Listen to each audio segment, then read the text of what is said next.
Today is the second day of this November 1983 7-day retreat. And our Koan today is number 15 from the Umon Koan, this time taken from a book by Sekida called Two Zen Classics.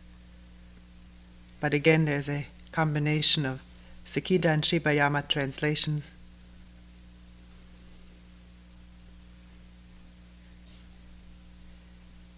This koan has been read and commented on before.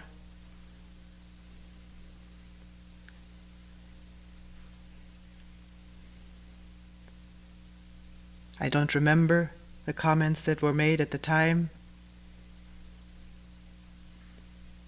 and so we'll start over again.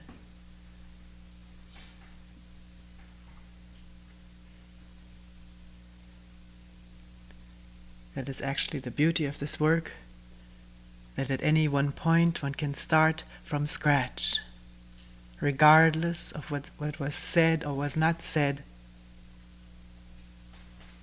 in the near or in the distant past. If it is allowed to go into abeyance, the memory that is.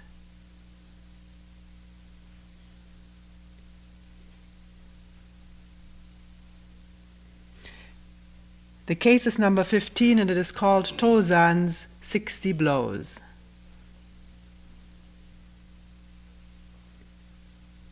Tozan came to study with Umon. Umon asked, "Where are you from?" or "Where do you come from?" "From Sato," Tozan replied. "Where were you during the summer?" "Well, I was at the monastery of Hozu south of the lake." "When did you leave there?" Umon asked. "On August 27th, 25th, was Tozan's reply. "I spare you 60 blows, Umon said. Another translation says, "I'll give you 60 blows," and here he says, "I'll spare you 60 blows." The next day, Tozan came back to Umon and said, "Yesterday you said you spared me 60 blows. I beg to ask you, where was I at fault?" "Oh, you rice bag," shouted Umon. "What makes you wander about, now west of the river, now south of the lake?" Tozan thereupon came to an enlightenment experience.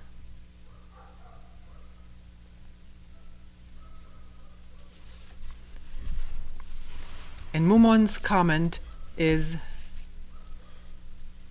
if Umon had given Tozan the true food of Zen and encouraged him to develop an active Zen spirit, his school would not have declined as it did.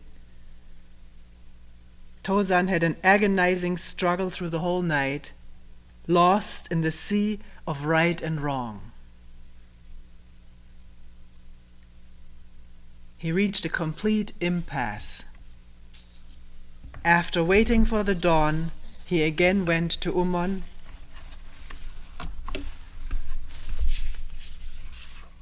And Umon again made him a picture book of Zen. Even though he was directly enlightened, Tozan could not be called brilliant, or was not brilliant enough, is another comment. Now, Umon continues, "Now I want to ask you, should Tozan have been given 60 blows or not? If you say yes, you admit that all the universe should be beaten. If you say no, then you accuse Umon of telling a lie. If you can be clear on this point, you and Tozan breathe together." And the verse says, "A lion trains its cubs this way, If they walk ahead, it kicks them and quickly dodges. A second time, a casual move led to checkmate. The first arrow only nicked him, but the second arrow went deep.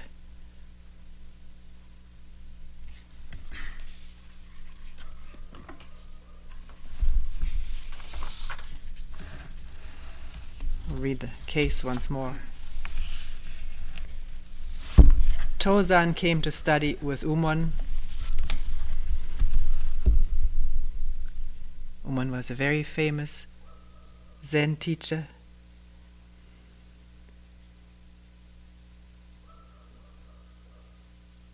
As we read here in the commentary and in notes that Sekida appends, his sect, which he founded, a special Zen sect, died out, as it is put, after 200 years. Whatever that means. No more Umonites.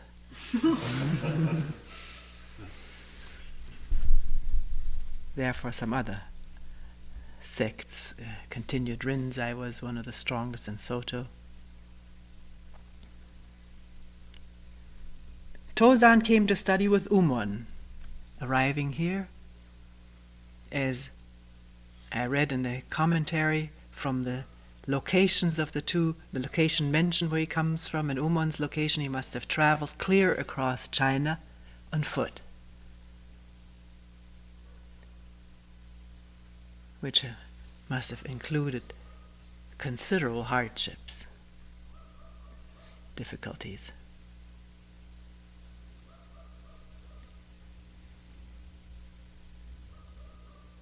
Umon asked, "Where do you come from?" "From Sato." "What were you doing during the summer?"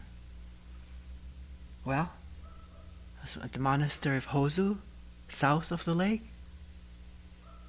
"When did you leave there?" "Well, on the 25th of August. And then this reply, "I'll spare you 60 blows," or "a beating is what you need," or some such expression. Or he beat him.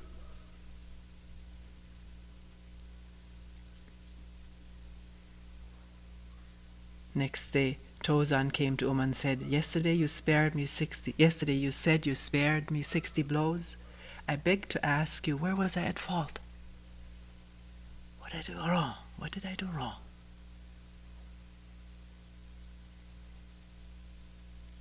"And oh, you rice bag," comes the answer. "What makes you wander about, now west of the river, now south of the lake?" At which point Tozan came to an enlightenment experience.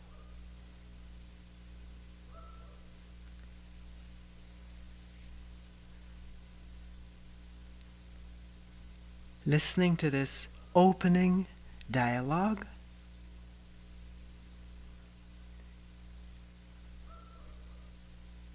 where do you come from? Must be said that, at least in the recorded dialogues of Zen teachers, there is never small talk.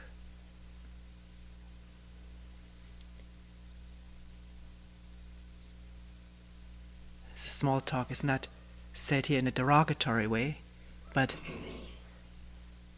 engaging in historical exchange of data.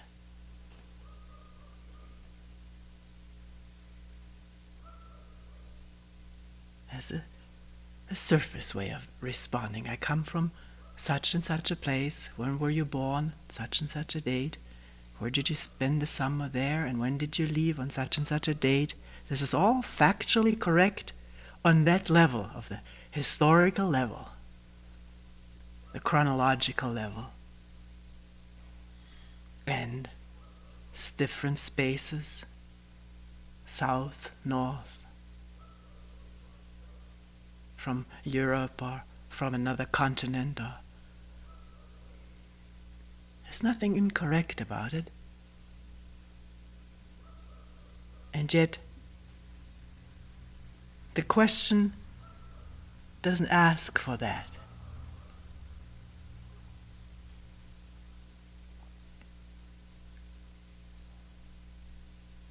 The question is simple. Where do you come from? Right now?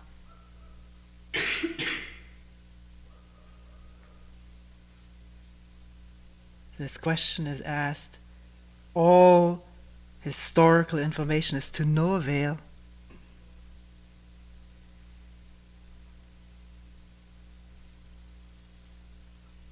It doesn't help.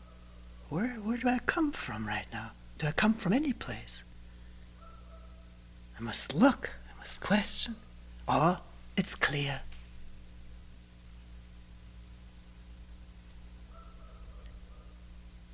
Is the idea clear? One may have read these koans and worked on them and passed them, and so now there's lodged the right answer in the mind, which, if one is asked, where do you come from? One may say,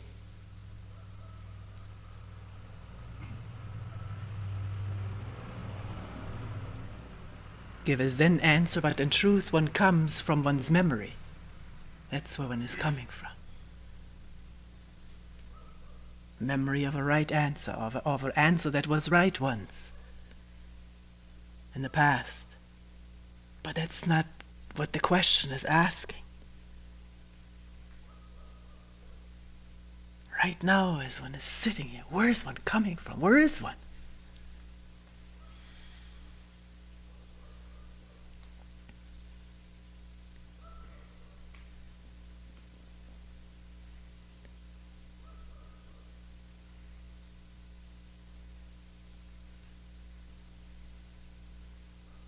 Here Tozan says, from such and such a place, and Umon asks for, what did you do during the summer?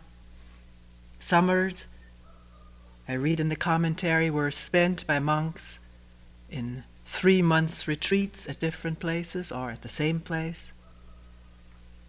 And maybe very eagerly the monk is telling where he spent his summer. Maybe it was a famous monastery, I was told at one time, or read that it was a place with a name.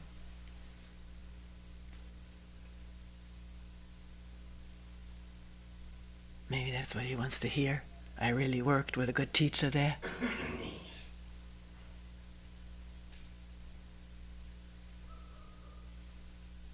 And then the question, when did you leave? And he says on the 25th of August. Which means that at this moment he's still there in his memory, hasn't left.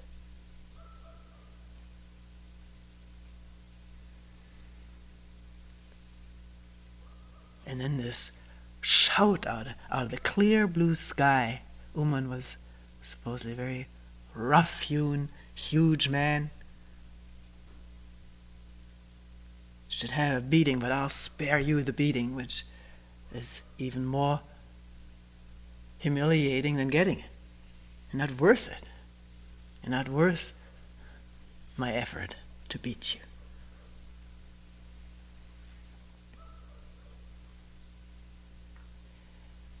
We're not entering right now into the cultural conditions of, or whatever you want to call it, of this particular type of training that was not uncommon in Zen in China at the time.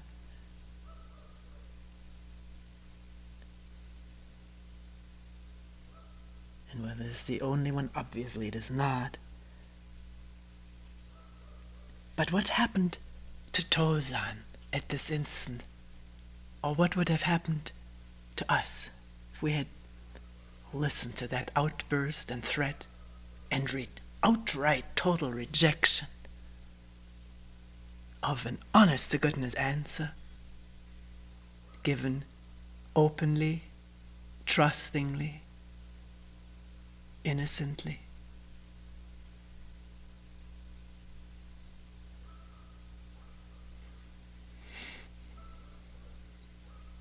We've talked about it already twice, the defenses that come up, defending oneself. Maybe not to this brute there, I don't want to hear another thing out of him, but internal dialogue going on.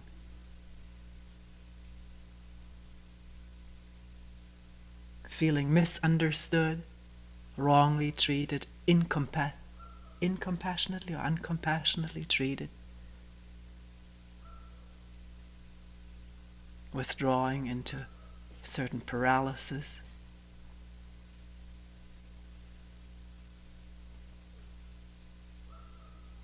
Just thinking of the rudeness of the other person, or the other person's inability to be with me in my condition. Or, as seems to be the case here in Tozan's case, to start questioning, what did I do wrong?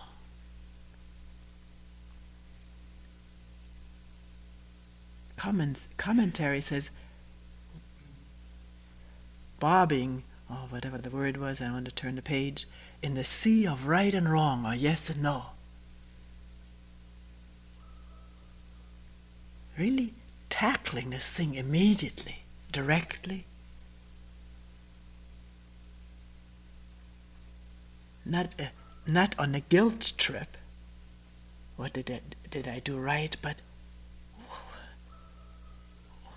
what's going on? Did I do wrong? Did I do right? What is right? What is wrong? And the whole night, according to this Koan, spent in this total quandary.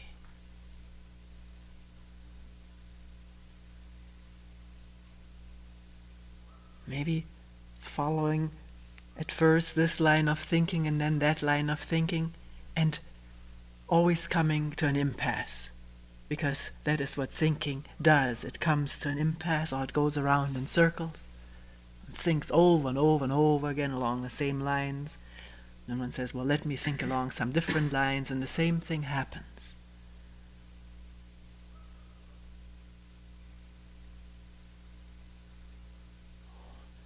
What was he asking for? Obviously, what I said wasn't the right thing. Why was it wrong? What is right? What is wrong? I don't know. I really don't know.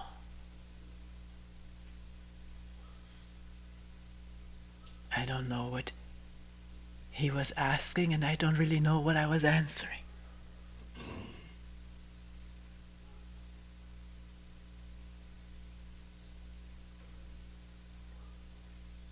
So some kind of a profound and exhaustive questioning took place.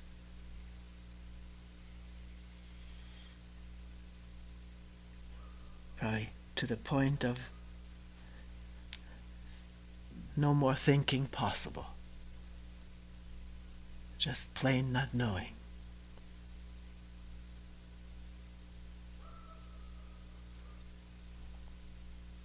And in this state, when dawn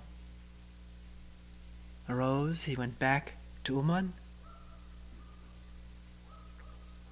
and asked what was the fault.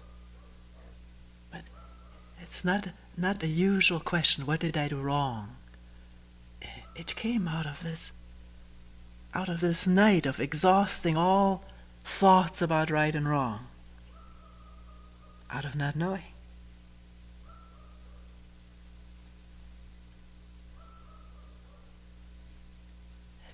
Already, if you think of it, quite an amazing feat to march right back to this man.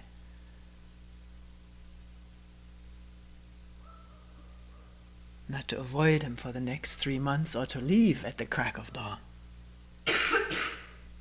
Apparently, he was beyond fearing what would happen to him personally, whether he would be insulted or misunderstood again. That was totally beside the point. It was irrelevant. There's only one thing that was ablaze.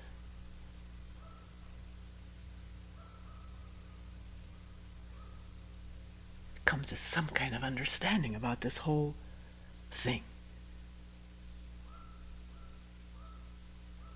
Not knowing if he would, but he went back there.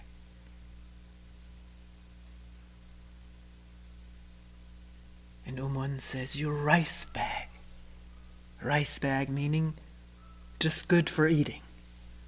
Good for filling your stomach. That's all you're interested in is. It's another insult.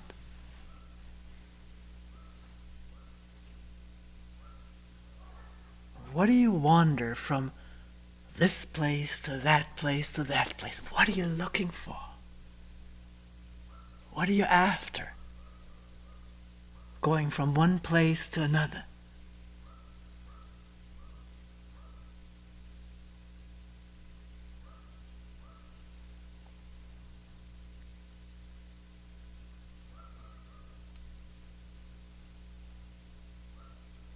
Some or other, there was a real opening.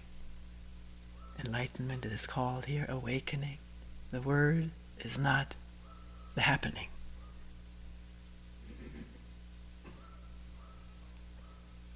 A state in which there is no Tozan and no Umon, no right and no wrong, no south of the lake and west of the river. Nothing. And therefore everything. As it is.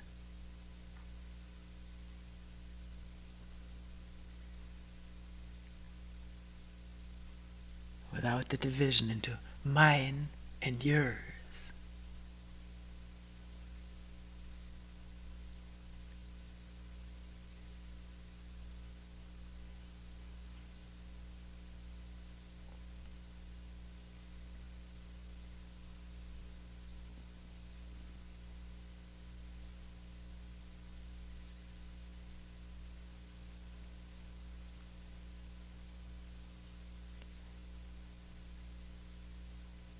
What do you want is the question here. It's put a little bit differently. What do you wander from one place to another for? What are you searching for?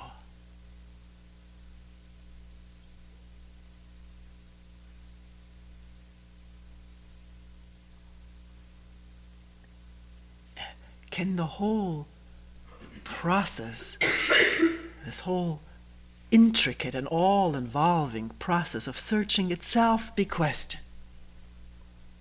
I'm not saying it's right or wrong, but what is it? It always involves a goal. In this tradition, a teacher with certain qualities that appeal to one.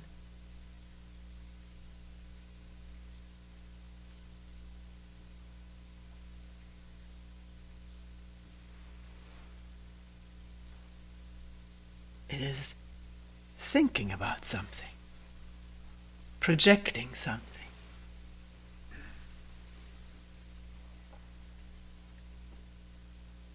From past knowledge into a projected future.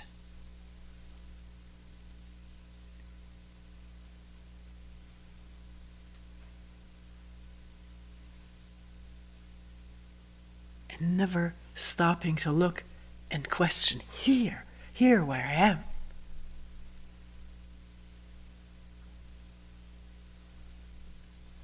That's the only place where the work can really take place. No place else. Here and now, this instant.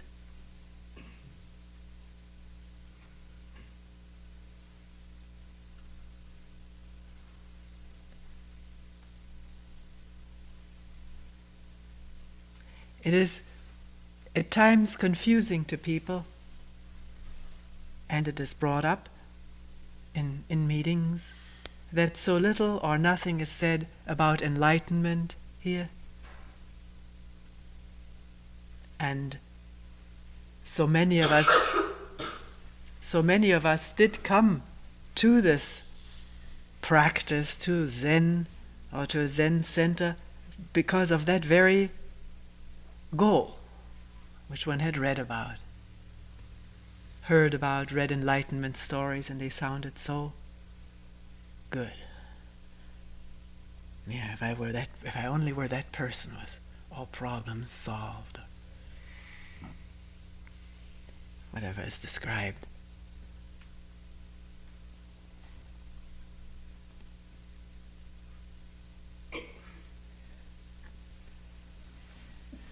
And then what is also asked at times by different people is,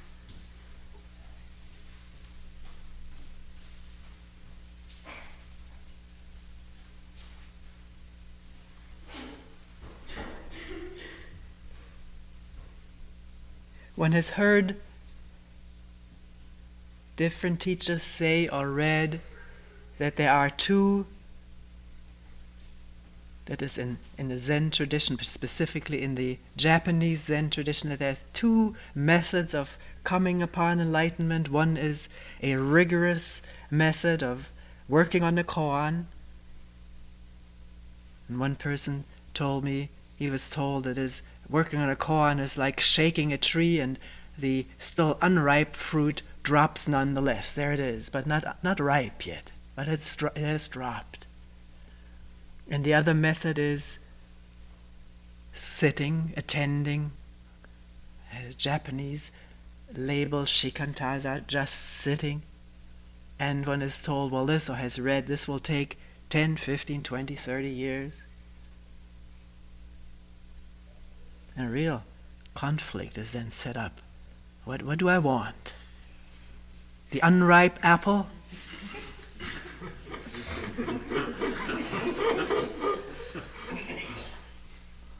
Or the ripe fruit after 30 years? I may not live that long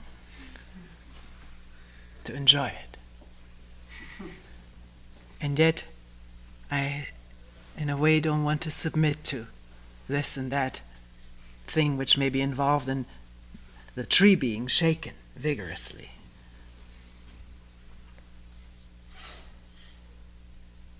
Both of these are, what are they? If one talks about it, if one thinks right now, they are thoughts.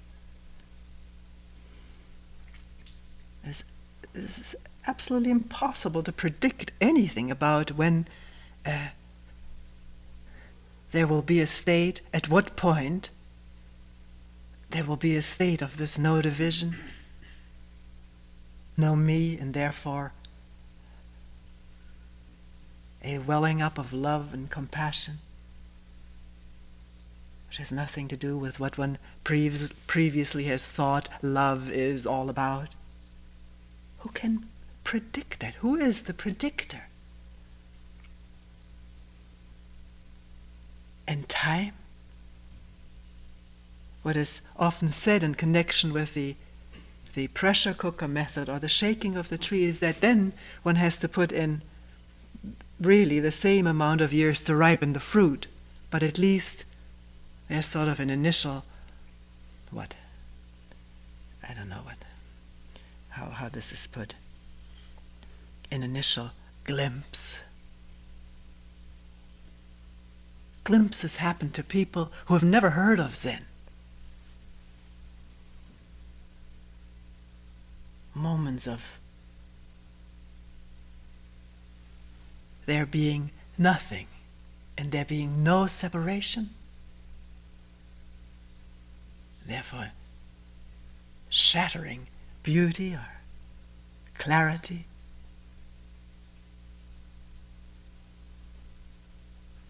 So is this a matter of choice? For one thing,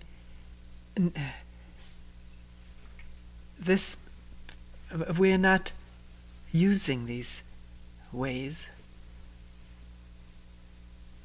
not using a rigorous koan practice with any kind of pressure. Whatever pressure or urgency there is must come from within oneself. If it doesn't, who is anyone to arouse it in another person?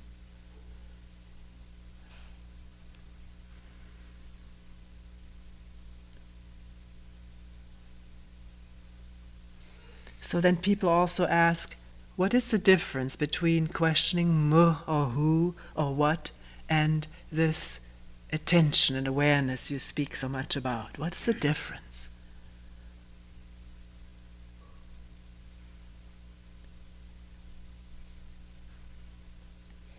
The difference is, in one case, in the case of questioning mu or who, the energies gather in mu or who, which is not a mantram, not a sound which with its repeated vibrations elicits sort of a blissful state of tranquility, which it can if one uses it repetitively and in a mantram-like way. Mu or who are just the expression of not knowing. The gathering point of not knowing and the energy that comes with that. And yet if the mind has wandered off, one is caught in a dream, there's obviously no mu, unless one has learned to mu sort of mechanically while dreaming, which the brain is capable of. But people find, when one notices this, and when one notices this isn't the right thing, this mechanical, repetitive mooing, and to wake up to that is already an interruption of it. And then, well, it already takes attention to notice that one is off someplace. Off in quotation marks. There's no value implied in this. One is caught up in thoughts and dialogues and planning a future, or wallowing in past pleasurable experiences, or projecting pleasurable experiences into the future, or projecting frightening experiences into the future, and then being under the impact of all the emotions of fear that these projections of frightful experiences trigger. That it takes an instant of attention to become aware of that. If there is no instant of attention, then this goes on, unawares, possibly with a repetitive mu sort of as the counter bass.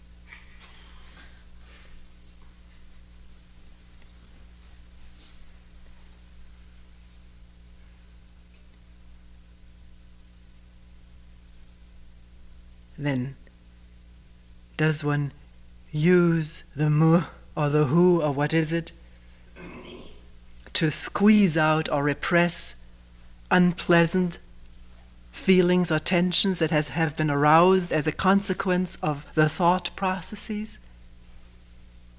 Or do all of these sensations and feelings that have been aroused in the body, they're very palpable, like a palpitating heart, churning stomach, blood maybe having rushed to the head, headache, tension in the muscles, whatever, and whatever has aroused it, is when using the mu or who or what is it to sort of shove it out of the way under the rug? Or is all of that mu? It is mu if you don't call it headache or stomach or tension or fear. But all of that is what is there, and that is, what is it? Mu. What is it? None of it needs to be avoided or repressed. If you don't know what it is, then it is not even, then the head isn't even separate from the knee or the stomach. If you don't label it and categorize it in your visual map of yourself, which we all have, but you momentarily put the map aside and just feel the whole thing out non-verbally, existentially, if you will, then it is just one mass of, what is it? And that's mu. Or who, or what is it? Working with all of that.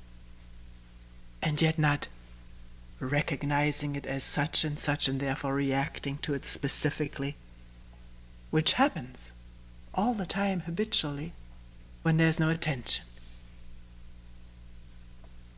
But the instant there's attention, the thought process is interrupted, and whatever is left over from the thought process, all the physical manifestations, what is it?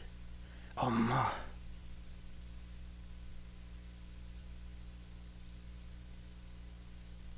If one questions or attends without a word, without any kind of focal point, that's the only difference, I think.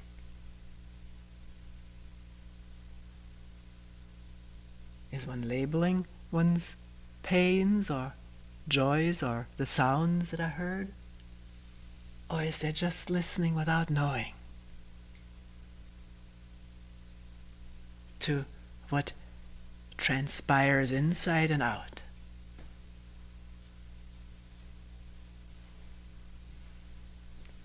If thought processes are going on, there's not this awareness, and there's a very small space of thinking. And usually if you observe it carefully, the me right in the middle of it, my pain, my past, my accomplishments, my battle or whatever.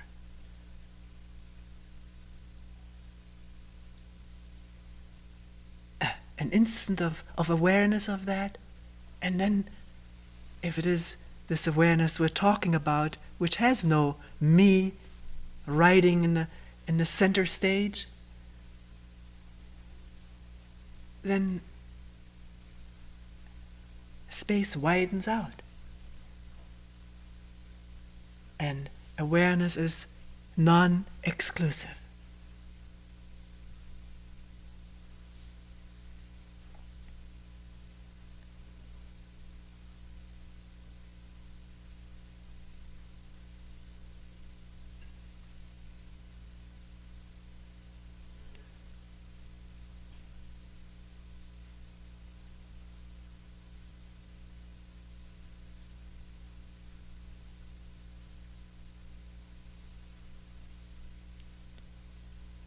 In any case, whatever one does here in a retreat on the mat or during the work periods and rest periods, whether attending, questioning, observing the breathing, which also, I haven't talked about this, is not an exclusive focalizing on just the breathing, because there is no such thing as just breathing, as one will notice if there's really attending and listening to it. Breathing involves the total organism. The total body-mind is involved in breathing. If there's really attending to it carefully and listening attentively,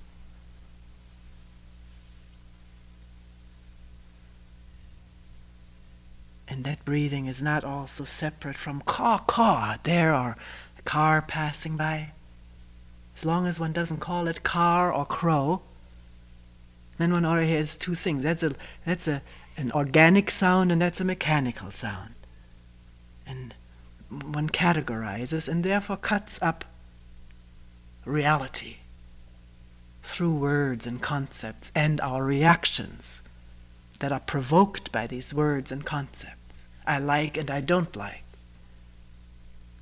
If that is in abeyance, then the breathing and the sounds outside or in the room, what are they?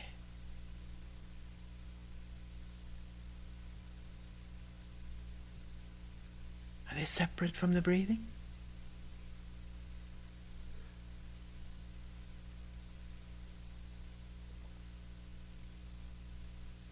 But coming back to what I started out saying, no matter what one does here, working on a koan, or attending or questioning, what is absolutely crucial about all of this is, how does one meet the koan of one's daily life.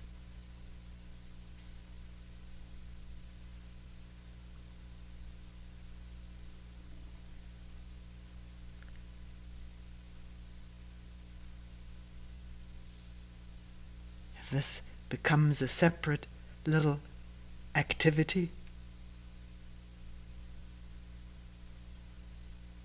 that one comes to every once in a while, and then there's no attention, no listening. One knows everything, every moment, and therefore reacts in old codified patterns, codified in the brain. And what's the use of passing koan after koan?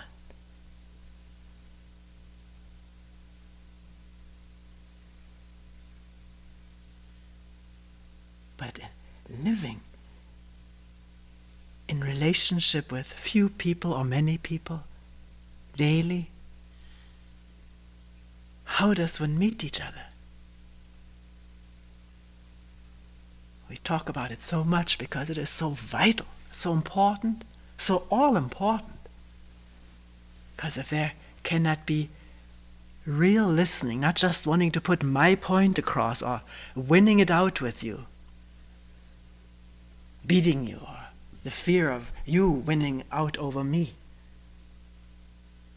Seeing all that, seeing these games we play, they're really more serious than games. They're old, pounded in patterns into us, but they can come into awareness. And then can they change, break up, and there's just plain listening and attending and working together?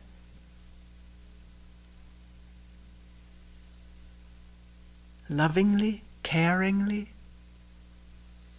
not just for myself, but for everyone, because who is everyone but myself?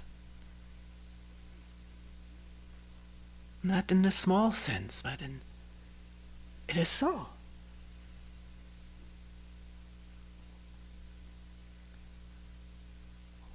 When one glimpses that, no matter what one does on the mat, when this is seen then as a totally different relationship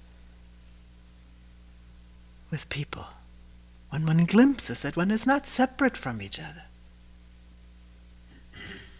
Problems that come up in my life are the problems that come up in your life. It's our life. It's life.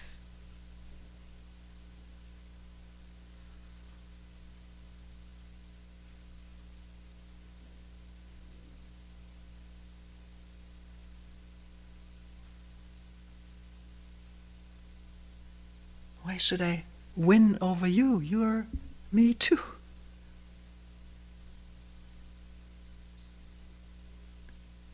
Why am I afraid if you're better than me, or cleverer, or have greater talent to do this or that, or are younger, more beautiful? Who are you? Who am I? What separates us?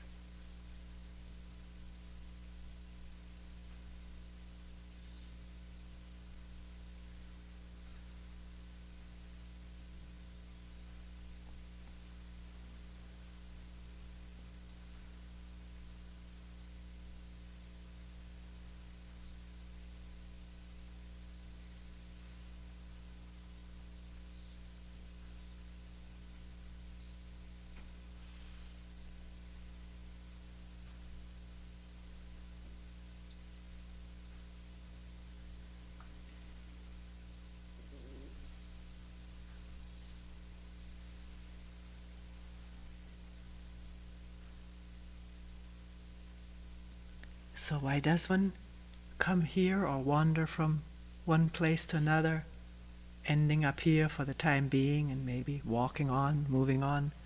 We don't walk.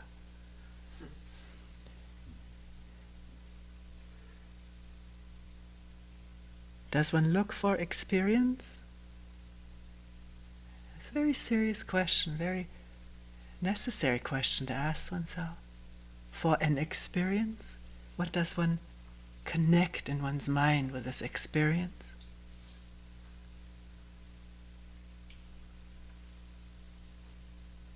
What does one expect of it, hope that it will bring one? What are the processes involved in this whole expectation? Or does one need to find out the mechanics of this mind, of this human mind, which we all share without exception, which is not ours, has developed and evolved over thousands and thousands and thousands of years, evolved to adapt to circumstances, changing habitat, changing climate, changing conditions, changing dangers. Unless a human being clearly understands the functioning of the mind, one will be deluded by it. One is deluded by it, not will be.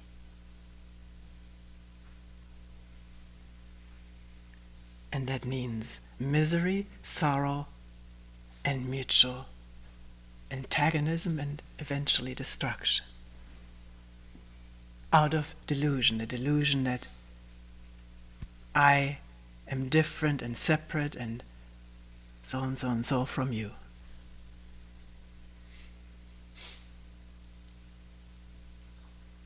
How this understanding comes about, how one grapples with it, is up to each one. And the how isn't the important thing. What is important is that there be understanding and clarity about the functioning of this human mind.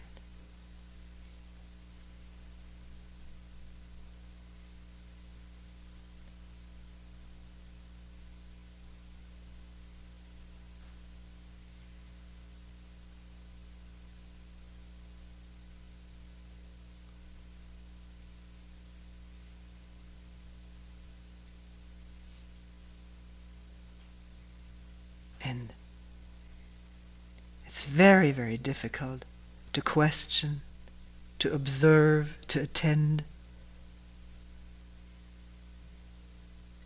in the hecticness of our daily life. All the demands that are put upon us and that we put upon ourselves. And then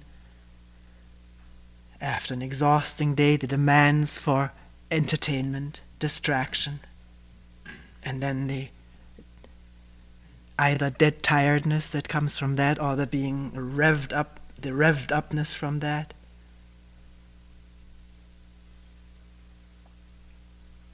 So to set some time aside, either a week or sometime daily, to just plain come to quiet, so that there can be,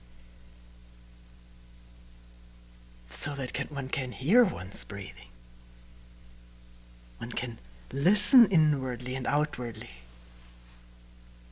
One can question without immediately having to think, well, I really have to also get this and this and this done, and so will come over, and I'm expected there. And also I want some time for myself. Here, except for the job that each one of us has, the totality of time is for yourself.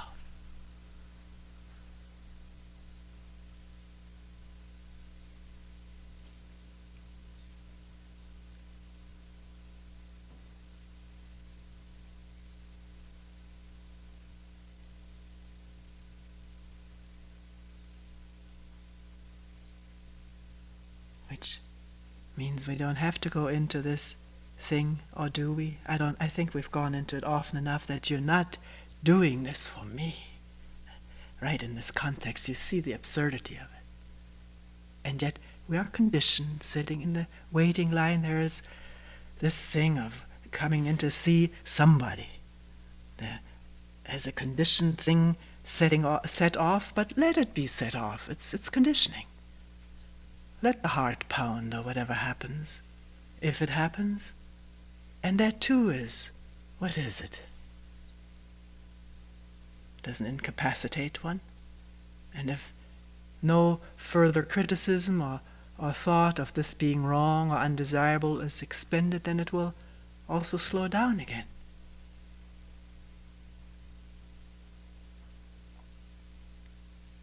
The person who happens to sit in the room before you get in,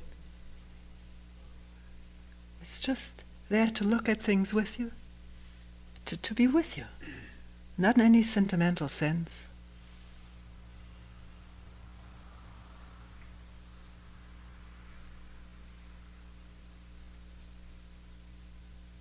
To listen, and if you're so inclined,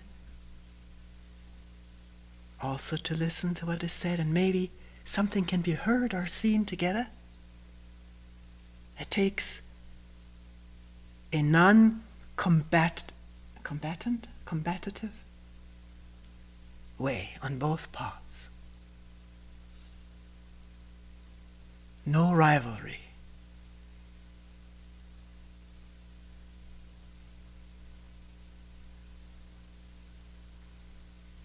No, I must prove something to her, or I must prove something to him. There's nothing to prove except very superficial things. And there, oh wow.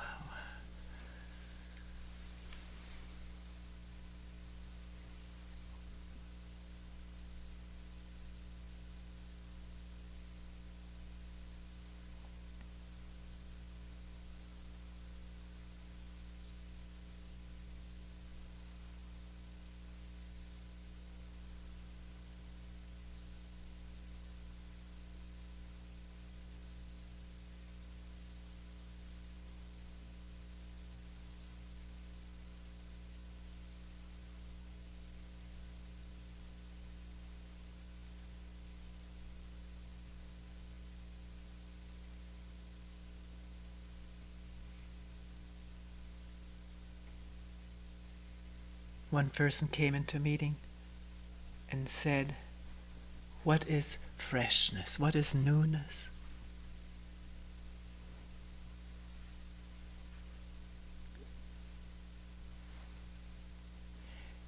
If you go out to the lake in the early morning, you can see it.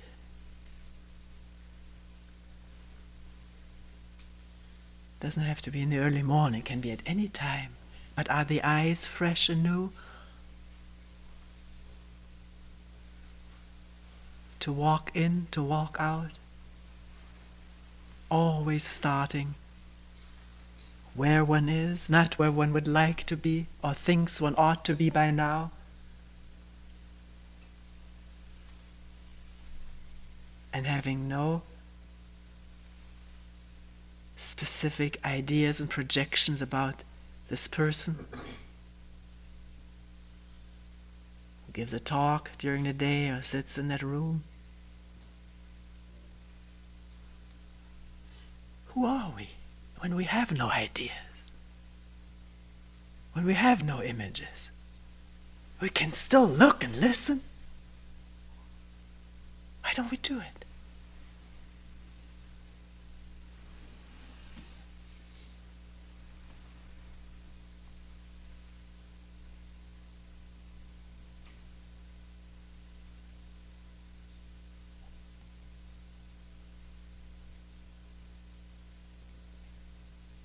Thoughts are always old. There isn't a new thought. It's always old.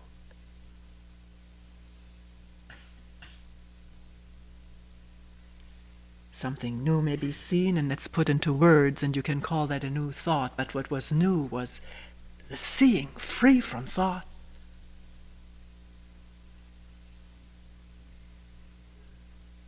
But to think, therefore now I must get rid of my thoughts, that's more thinking. Very unrealistic thinking. But to question the whole thing, either with a word or without a word, attending or mu or what is it or who, or just the breathing, not saying I know what my breath is, it comes and goes all the time. Sometimes it doesn't come at all. It seems to be almost absent.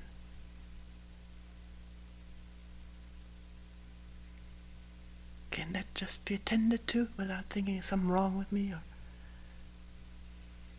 maybe this is yogic breathing.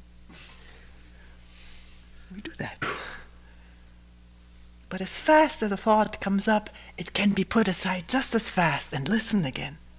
What is it? Or who or moo? Or just attending without knowing.